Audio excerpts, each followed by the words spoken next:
Hello everyone, welcome back once again. And this is the 11th day of our session, and we are taking continuously classes. And till now, we have reached 11th session. So, in the last session, we discussed about the VTP and DTP concept. DTP stands for the Dynamic Trunking Protocol, and VTP stands for VLAN Trunking Protocol. DTP and VTP. So today we are going to discuss about how actually the frame travels in the layer 2 network. Means we will be having switch, right? So let me take a switch. So this is a very important concept because if you do not understand the logic behind traveling a frame, you cannot actually understand the networking. So it is very important, right? Because if you are learning networking, then you must know that how the transmission is happening on the layer 1, how the transmission is happening on the layer 2, and what happens in the layer 3. So today we are going to discuss about the layer 2. So layer 2 equipment is switch. So we'll just focus on the switch, that how a frame travels. Okay. So this is my switch 1, and this is my switch 2. I have connected two computers from here. Okay. Or in fact, I'm connecting only one computer, not two. Okay. I'm just connecting one computer from each of the switch. This is another computer. And for the simplicity of understanding, I am just taking native VLAN, means there is no VLAN configuration on this one. Okay. So all are part of the default VLAN, that is VLAN 1. So let me change the color now. Or firstly, let me take one more switch port as well. Otherwise, I cannot explain you better. Okay, sorry, not one more computer. So let me take one more computer in this case, and one more here, and another side I will take just one here, just one, and let me name them as well. This is our computer A, this is B, this is C, D, and E. Okay, so for the simplicity, I'm taking the MAC address of the computer A is AAA. Normally it is a 64-bit format, right? And I think you have I have told you that it is a UI64 format, and every MAC address is the form of 6 groups like this, like something A, E, colon, B, D, that is hexadecimal bits actually, and 92, A3, something like that one, right? But there will be 6 groups. So right now we have 4, and 92, and it can be AA. So that's how we are having the 3 and 3 total 6 groups. So that's how the MAC address is happening. But for the simplicity, I'm just taking this as a AAA. Okay. And for the B, it is like BBB. For the C, I'm taking as CCC. For the D, that is taking as DTT. And for E, that is EE. Okay, and this is our VLAN. Let me give the port number as well, and the port number are this computer A is connected from the switch port number 1. Okay, and the computer B is connected from switch port number 2. Computer C is connected from switch port 3. This is from 4, and this is from the port number 5. So now let's try to understand that how the transmission is happening. So obviously each of the computer will be having some IP address, right? So and they will be having the MAC IP address in the same network, because our layer 2 device communication happening only in the one single network. If we have to go from one network to another network, then we have to use router. So we are not using routers. It means that IP address of all these computers should be on the same network. So what's going to happen now?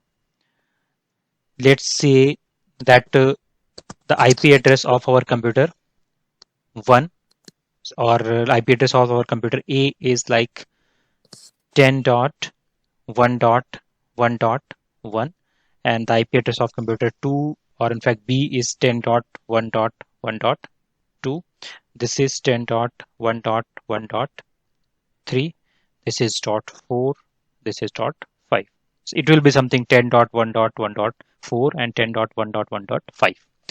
So what's happening now, if this computer A tries to ping computer C, first what we are trying to ping, we are trying to ping from computer A to C, right? So whenever we are pinging from A to C, it means that obviously we will use some command prompt, right? So that is happening something in the application layer, and from that application layer, if we talk about the TCP IP model, that goes to our network layer, right? Or we can say the uh, transport layer. So we do not talk about the transport layer as of now, just focus on the network layer. So in the network layer, we will use the IP address, this one 10.1.1, and the target IP address 10.1.1.3, right? But this is our switch, and switch does not understand IP address because this is a layer 2 device. So what it will understand? It will understand the MAC address and frame only. So in place of the IP address, it will understand the MAC address, and in place of the IP address, it will take a MAC address. So whenever we try to ping from IP 10.1.1 to IP address 10.1.3, what happens actually? It tries to find out the MAC address of this device 10.1.1.3. So what it does, it sends a communication to switch, okay, that I am having the IP address 10.1.1 and my MAC address is AAA, and I want to send an packet to the IP address 10.1.1.3. And what about the MAC address? I don't know the MAC address of this port. I don't know the MAC address. So what it does, if it does not know the MAC address, just puts this packet aside in the left, and it creates an ARP. Means our original packet is in the hold right now. It is, or we can say in the queue. And meanwhile, what it does, it generates an ARP request. So now ARP request is generated with this information. ARP request. What is this ARP? ARP stands for the address resolution protocol. Address resolution protocol. Like this. Okay. So address, this ARP request is being sent on this our FFFF address, that is called as the broadcast address. So now this broadcast address reaches to our switch port 1. As it reaches to our switch port 1, what the switch does, switch creates an table and makes an entry in its table that I have received a frame from computer A which is having the MAC address of AAA. It means that switch is now aware that our MAC address A is connected from switch port 1. Just a minute, guys.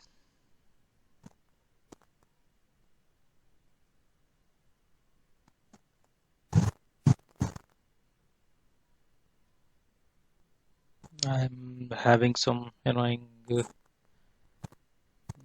So I can mute it. Yeah, that's fine. So now we are having one entry in the MAC address table. This is called our MAC address table. MAC address table.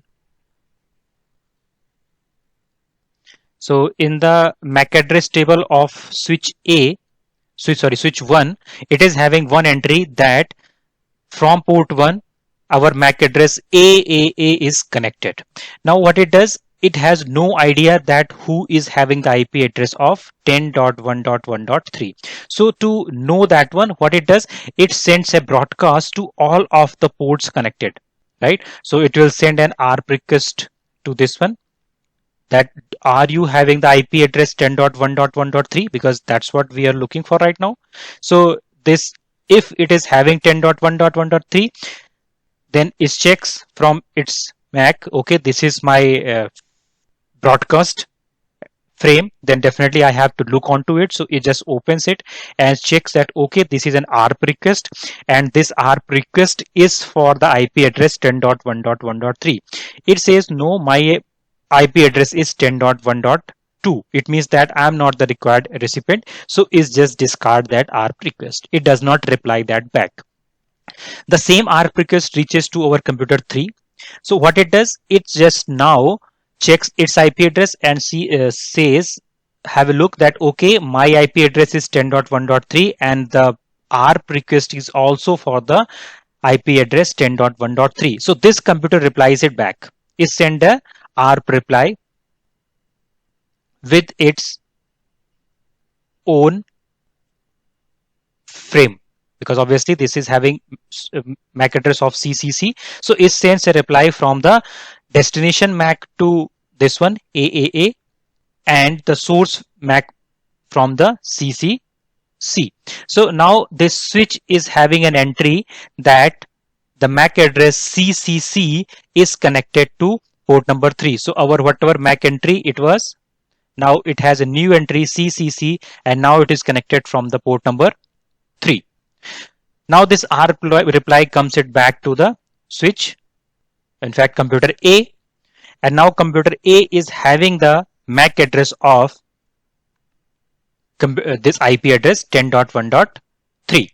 So now what is happening, that whatever the packet was on hold for this purpose, now it just come to that picture once again, and it puts that IP address in the work, right? So let me change the color again.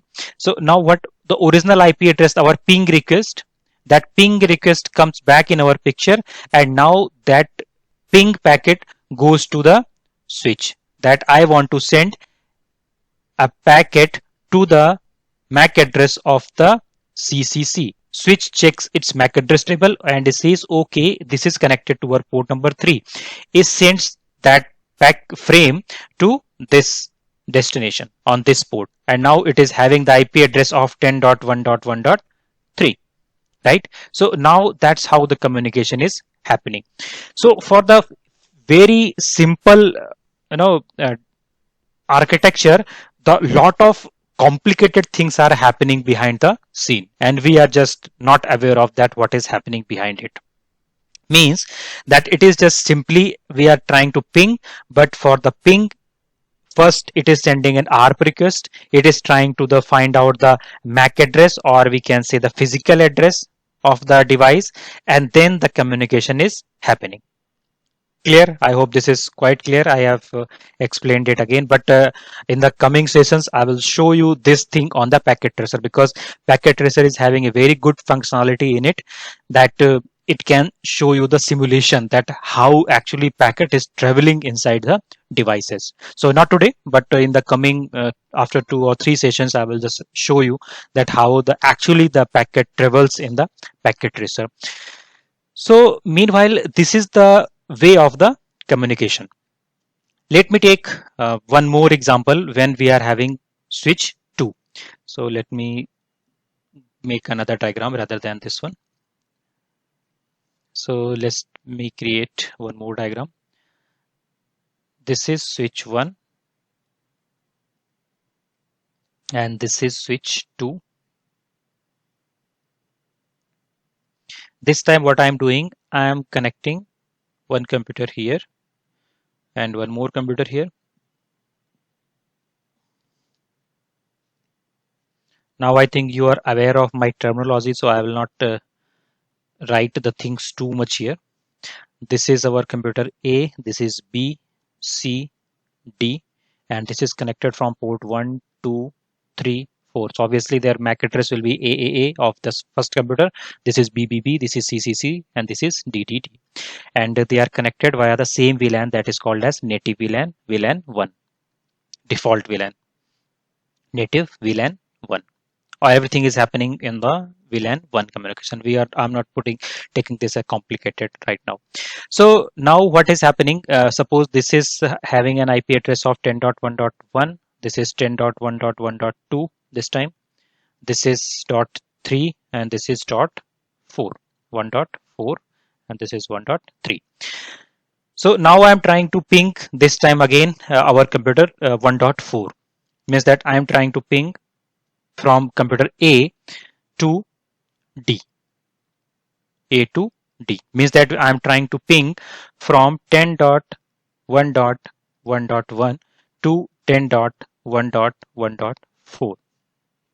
What will happen this time?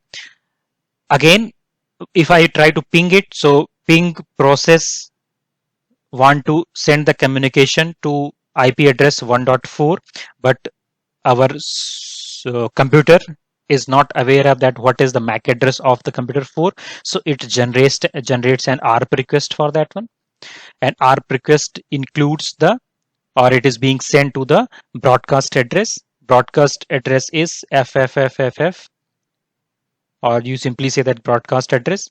So broadcast address means that is a broadcast frame, and whenever we are having the broadcast frame, it is being sent to all of the frame except the frame it is being received. So it is being received to the switch from this port, so it will not send this on the back on this one, but it will send on the remaining. So it will send on this port, it will send on this port. So firstly let's check that what happens with the computer B. So it receives this broadcast frame and is just check this is an ARP request for the IP address 10.1.1.4. so it will simply discard it because it is having the IP address of 10.1.2. It does not belong to that appropriate IP.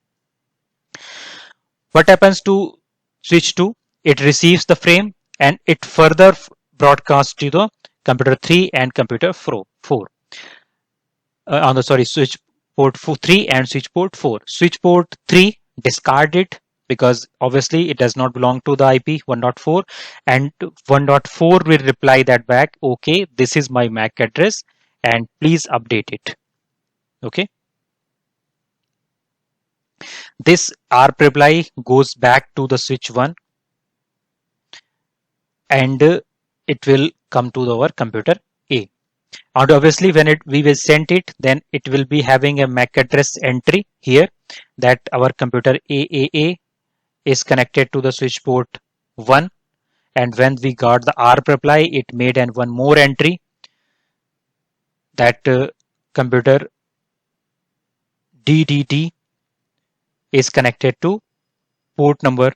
If this was the port number 3, then it will just simply say that we have connected to the port number 3 here. DDD is connected on port number 3, and let's say that this is port number 5. Although I think, yeah, let me 5. If it is port number 5. So, and if you talk about the MAC address entry of the switch 2, then what will happen? It will make an entry that computer A is connected on the port number 5 here because it has received communication from port number 5, so it will make an entry that it is connected on port number 5. And once it replies it back, it also got an entry DDD that is connected from switch port number 4. So now the ping comes, that pings will be sent to the port number 3. It received by on port number 5, and then it will be forwarded to the port number 4 because that's where our MAC address DDD belongs to. So that's how it is happening, the communication in the normal ping whenever we are not using any router. Means the simple thing happening in the layer 2, right? So till now it was, although if you are very new to it, then it will be little complicated. Obviously you might be feeling it complicated, but actually this is how the communication is happening, right? But this problem becomes more complicated when we connect more switches. How? Let's try to understand the concept of loop. We are talking about the loop now. That what happens that if our switches are anyhow looped from each other. So how it is happening? Let me take a simple example using the four switches. Okay. So let's say this is switch 1. Let's take one more switch here. That is switch 2. Here switch 3. And one more switch here. That is switch 4. And they are just connected in the loop. Loop means that if we start from here, if we start from switch 1 connected to switch 2 is connected to switch 3 is connected to switch 4, and switch 4 is connected back to switch 1. So that's how it is connected a loop. And now we are having some computers connected from this one. So obviously every switch is having some computers connected from each other, right? So let me create one computer here as well. Let me take one here as well. Let me take 3 here. Although there's no point of making 3, but I'm creating these computers for your interest so that our picture look good, right? Because whenever we are seeing the things interesting, then our interest is created. Otherwise, it looks everything boring. So now again, we see the same concept that if, and let me give the computer A as well here, B, C, D, E, F. So just make sure that our computers are having the names as MAC address of AAA, BBB, CCC, DDD, EEE, and FFF. Now, just take a very simple example. Okay, so suppose our computer A tries to ping computer F or any of the computer. I'm not just talking about the only computer F. In fact, any of the computer. It means that is just sending any communication, not only ping, any traffic it is sending. So obviously, whenever it is sending, it does not know the MAC address of the other device. So it will send an ARP request, right? ARP request means that is a broadcast frame. And whenever we are having the broadcast frame, it will send to the all of the ports. So first, let me try to send the broadcast. One broadcast received on the switch 2. That broadcast will be sent towards the computer B, and the same broadcast will be received on towards the switch 3, right? Switch 3 received that broadcast. It sent that broadcast to computer E, D, and C, as well as to our switch 4. What switch 4 does? It sends the broadcast to the port F and towards switch 1. It will not send it back from where it has received, but it will send on all the remaining switches. What happens on the switch 1? It will receive the broadcast from switch 1. Obviously, there's no computer connected from switch 1, so it will simply send that broadcast towards switch 2. What happens now? Now switch 2 is receiving that broadcast back, right? What happens now? Because switch 2 is unaware of that ARP request, right? It takes it as a new broadcast request and it does the same thing what normal switch should do. It again sends that broadcast to remaining all the ports. So you see that from where it was generated, now again it is going back to the same port. Not only onto that port where it was sent, now it is being sent once again. It is being sent again to the switch port 3. Switch port 3 receives it again. It goes to switch 4, received by switch 4. It sends it back here, there as well, there as well. You see, now it is sending once again. We just taken the picture when it was sent only in this from switch 2 to switch 3. What happens about the frame, broadcast frame, what has been sent to the switch 1? Obviously, when the switch 2 received this one, so at the same time it was being sent to this port as well, right? So switch 1 received that frame, it sends it back on this one, received by switch 2, it goes to the computer towards switch 3. Again, outside of switch 3 goes to E, D, C, back to this one, right? It will send it to this one ACK again, and again it is on the same way. So you see that how it is happening. There is no stopping of this communication, and it is continuously happening like this one. What is going to happen within a very short time? Within a very short time, your traffic is being congested just because of this broadcast frame, and your these all links, whatever the capacity TCP having, it will be just blocked with this broadcast frame. This is known as the broadcast storm. Broadcast storm means because of this broadcast storm, your normal traffic or your required traffic is not able to travel your links. Means that your path is just choked by this broadcast only, and your required traffic is not being sent. So this is a problem of loop. You see that because of this loop, we are having the whole network down. There is one more problem in the loop, that is called as a MAC address instability.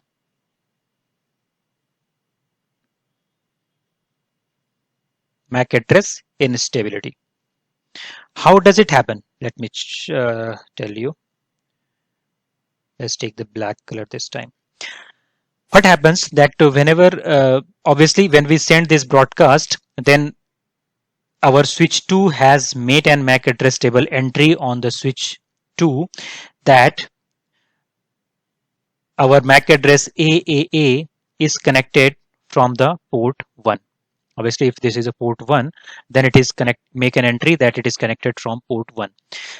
After some time, what happens that if that packet is traveling through the loop and it is coming back from this one, so it will make an entry that it is also, suppose this is switch port number 2 towards the switch 1, it will also make an entry on that one key. No, it will just discard that one and it will say no, AAA is connected to the port number 2, right?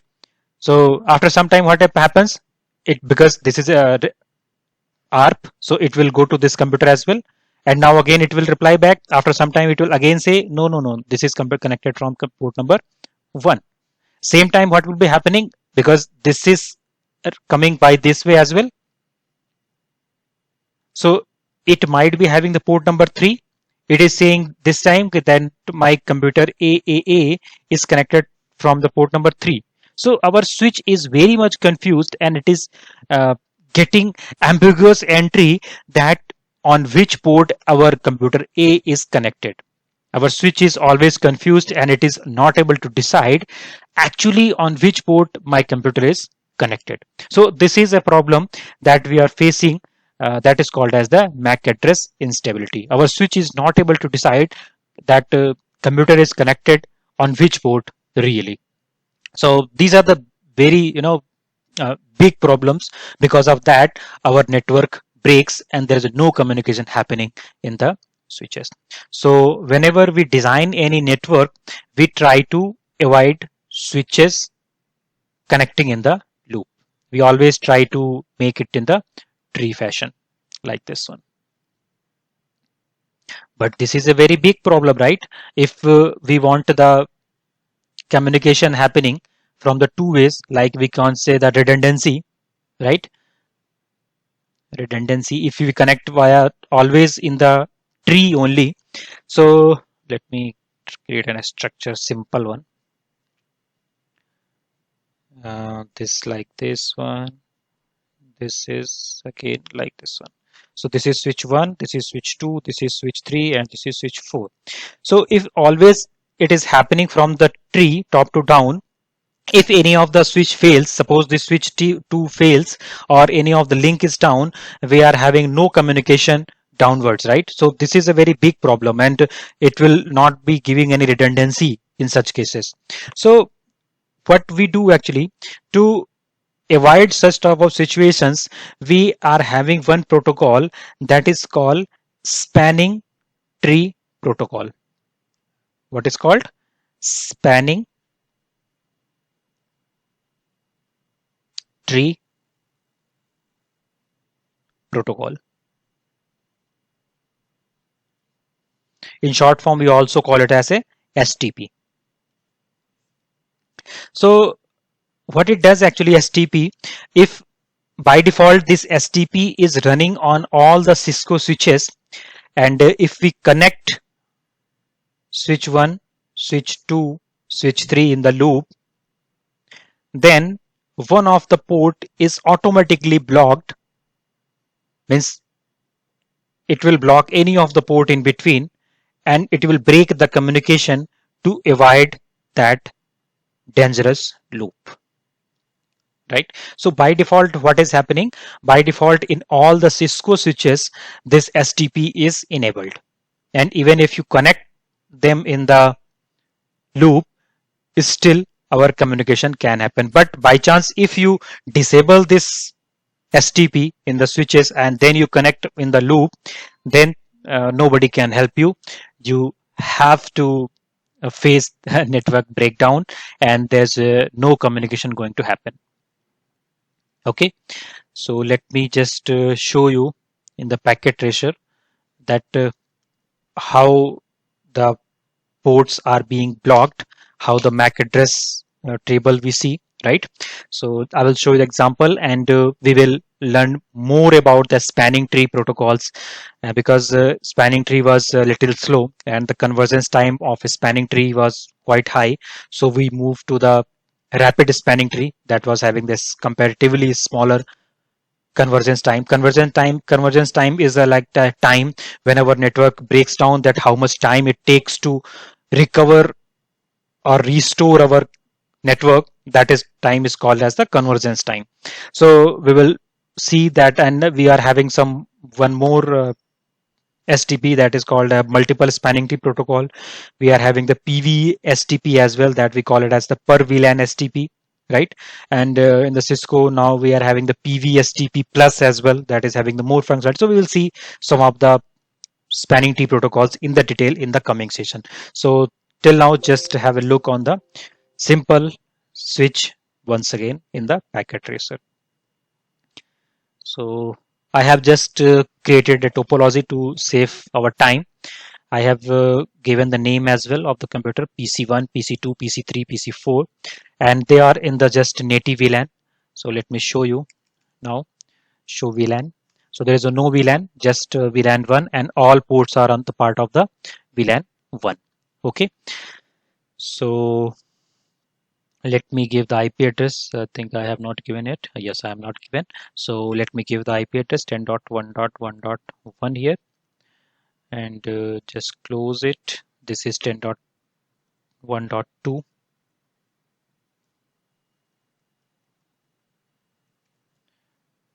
and let's go to computer 3. So let's give it 1.1.3. And what about computer 4? Yes, obviously that will be having the IP address 10.1.1.4. So let's check the MAC address table first. Show MAC address table. So right now we are having lot of MAC entries here, right? So let me check that if I can clear this MAC address table or not. Enable clear. No, clear is not running here. So what we can do, exit it here, clear if we can MAC address or not, clear access list, clear IP, clear MAC address table we are having here. So now I'm going to clear the MAC address table on switch 1. So now let's see, show MAC address table, and we have no MAC entry now. And the same thing we can do on the switch 2. Enable clear MAC address table and show MAC address table, and still we are having one entry from the port 3. Clear MAC address table. Normally it is happening just because of, I think, STP, because STP is enabled, and whenever we are sending some packets, it is automatically creating these MAC entries. So anyhow, we have to understand that on which it is connected, right? So this is DE03. So DE03 is the MAC address of, it should be somewhere here, I think. Let me check. DE, not this one. DE3, not of this one as well. Let's check if it is somewhere here. DE3, not here as well. Yes, this is DE3. However, where it was, it is, you see, on the FA0/3. I think I cannot, you see that on the port, because if I move the mouse pointer, then it will goes the table, so I cannot show you exactly. But if you just focus on this one, so if you check the fast Ethernet 0/3, then it you see the MAC address entry on that one, that was 03, right? Let me show port security. No, I cannot see it here. So that's how it is actually. Let me just, this time it should be stable. Yes. So if you see the fast Ethernet 0/3, so at the last column of the MAC address, it is showing in third row, and the last column it is showing as entry 00E0 F748 DE03, and that's what we are seeing on the switch 1. It means that it is receiving from the ports FA0/3. You see, from FA0/3, and this is our FA0/3. It means that we are receiving that MAC from this port. Let me try to ping this one from this computer. Ping 10.1.1.4, and now we will check the MAC address. So obviously it is one entry it should be having from the switch port, this one. If we talk about the on switch 1, so there will be one MAC entry from the port number FA0/1. If we move this one, this is FA0/2, and this is FA0/1. We have just pinged it, right? And that should be having the MAC, because PC1 is having MAC address of 596E, right? If we can check the show MAC, we can check. No, ARP A. Yes. So this is the MAC address of the, okay, this is of the computer 386 IP address of 10.1.4. So this is actually an ARP table that is being stored on the computer, because we pinged from here. So it has an entry on this computer that this IP address 10.1.4 is having the MAC address, physical address of this. The same entry will be on the computer 4 about the computer 1. If we check it here, show ARP, ARP A was the command, ARP A. So there is one more entry for the computer 10.1.1, because this is the IP address of this computer. You see, it will let us show that is IP address of 10.1.1, and that is having the MAC address of 596E. So that's what we are seeing it here, 596E, and that is on 10.1.1. And this is the ARP table. We call it as an ARP table, and this is being stored on the computers normally, or the device which is layer 3 devices which are taking part in the communication, and we are having the MAC address table on the switch. So let me check the MAC address table here, show MAC address table here. So we are having 3 entries right now. We are having one entry F is from FA0/1, this one, and that is 596E. That is the MAC address of a computer PC1, correct?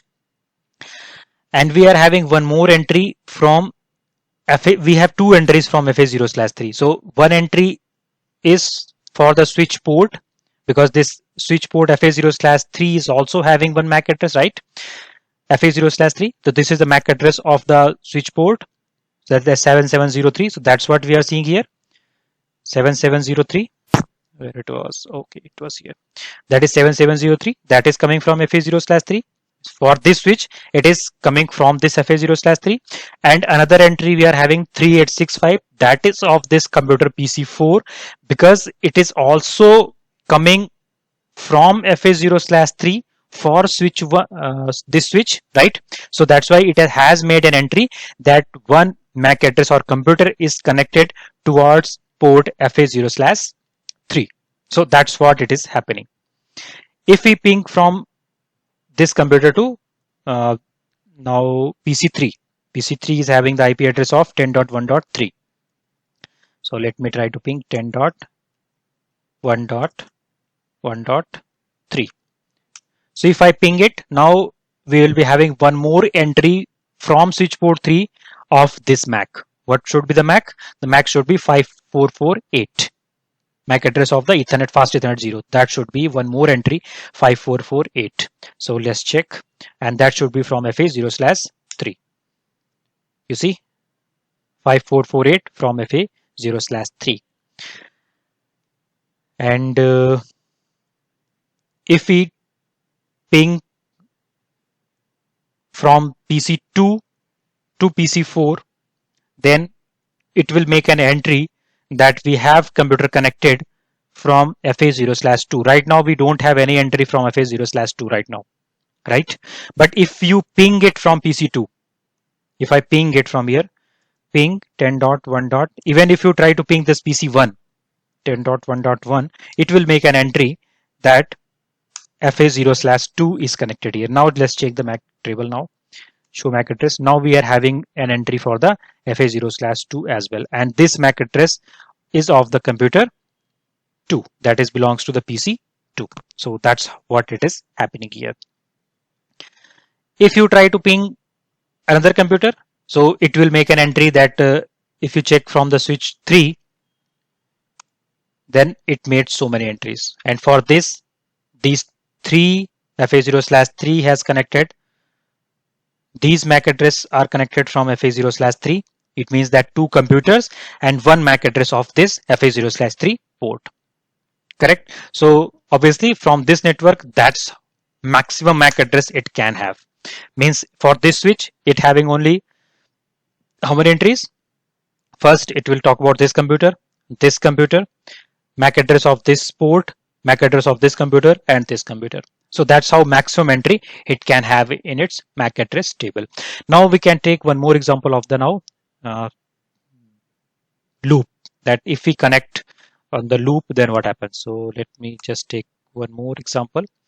Just I will try to connect switches in the loops only. That's it. You will see that one of the port will not come to the green, that will always remain in the orange, and that will be in the blocking state, because STP is always running in the backend in the Cisco devices. Means by default STP is running. So if I connect back it here, right?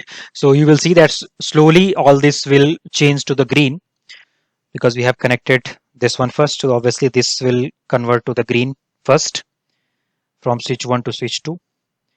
Let's wait for some time. They will come green. Yeah, this link is up. This is working very fine. This is also up. This will also come up. And now one of this will not come up. You see, this will always be in the blocking state. I think we cannot see it here, or we can. Let me check. Port is up, but it will not communicate from the other device. It is trying to avoid loop. That's why whatever time you will wait, this will not come up. But if you remove any of the link here, let me just break the link here. It will, no, not this one. And yeah, Now let me uh, remove this link. If I remove this link, this will come up automatically. Just have a look. Just wait for some time. It will come up.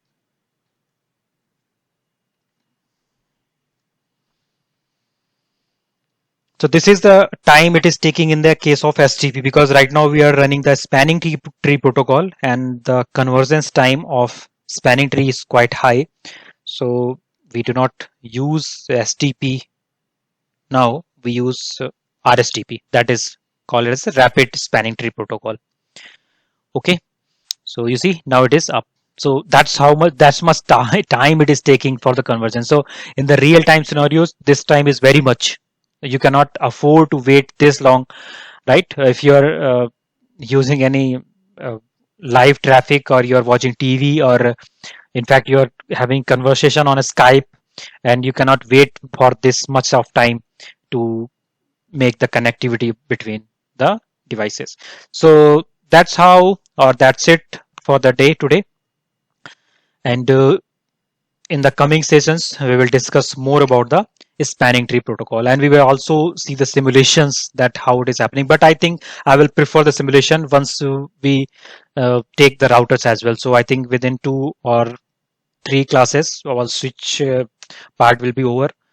So that will be sufficient knowledge up to the CCNA level. And obviously there is a no full stop for the knowledge. You keep on exploring the things, but obviously that knowledge is enough at the CCNA level. So I will show you the simulation once we include the routers. So it's okay for the day to day. We will see simulations, RSTP, MSTP, not MSTP, but RSTP obviously. We will try to understand the different stages in the STP and RSTP. So till that, bye bye. See you soon in the next session. Bye bye.